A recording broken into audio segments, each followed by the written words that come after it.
في سؤال بسيط ممكن يغير نظرتك لكل يوم بتعيشه. ايه اللي انت حاطه في دماغك انه لازم يحصل؟ كل واحد فينا عنده سقفين مختلفين في راسه من غير ما يحس بيهم. سقف اسمه المعقول، يعني ايه اللي متوقع ومقبول يحصل في الدنيا دي. وسقف تاني اسمه التوقعات، يعني ايه اللي انت شخصيا مصمم انه لازم يحصل معاك بالذات. كل ما السقف الأول سقف المعقول يكون واطي، وكل ما السقف التاني سقف التوقعات يكون عالي، كل ما مساحة راحتك النفسية بتضيق أكتر وأكتر. خلينا أوضح لك الفرق ده بمثال بسيط. لو انت شايف ان من المعقول ان الناس تخيب ظنك احيانا، من المعقول ان الشغل ياخد وقت اطول من المتوقع، من المعقول ان اللي بتحبهم يأثروا معاك احيانا، يبقى سقف المعقول عندك عالي. يعني الدنيا بتفاجئك اقل لانك اصلا متوقع انها معقدة.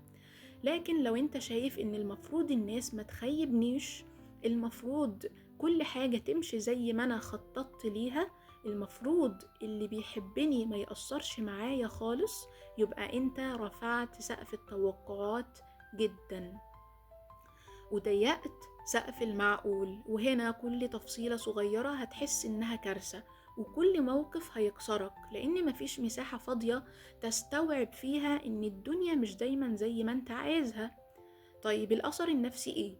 المشكلة ان الضيق ده مش بس تعب لحظي، ده بيتراكم. كل مرة الواقع يخالف توقعك بتحس بخيبة أمل، وكل خيبة أمل بتاخد من طاقتك ومناعتك النفسية، لحد ما توصل لمرحلة إنك بتعيش في حالة دفاع دايم، حساس من أي حاجة ومتوتر من أي تغيير. ليه؟ لأن مفيش عندك أصلا مساحة تستوعب فيها المفاجآت.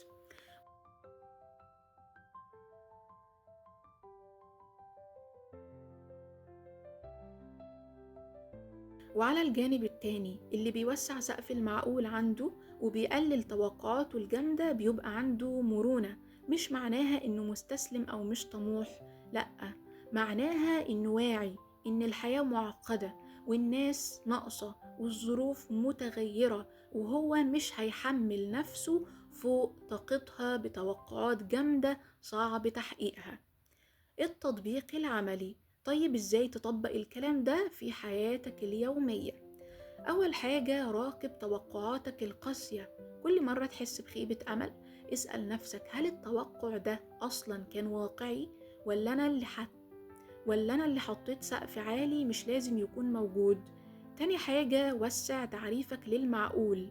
خليك عارف إن التأخير معقول، وإن الخطأ معقول، التغيير في المشاعر معقول، الظروف المتقلبة معقولة. مش معناها إنك بتبرر كل حاجة، لكن معناها إنك مش هتتفاجأ وتنهار كل مرة الدنيا تمشي مش زي الخطة. تالت حاجة، افصل بين طموحك وتوقعك. تقدر تطمح لأحسن نتيجة، بس ما تعلقش راحتك النفسية بتحقيقها بالظبط زي ما انت متخيل.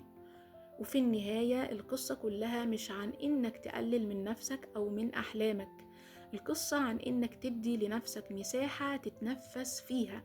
كل ما وسعت سقف المعقول عندك وخففت من توقعاتك الجامدة، كل ما حسيت إنك أقوى وأثبت قدام أي حاجة ممكن تجيلك. فجرب من النهاردة بس إنك توسع دايرة المعقول شوية، وشوف الفرق هيبان إمتى. لو الفكرة عجبتك ما تنساش تتفاعل معايا في التعليقات، وأشوفكم في فيديو جديد.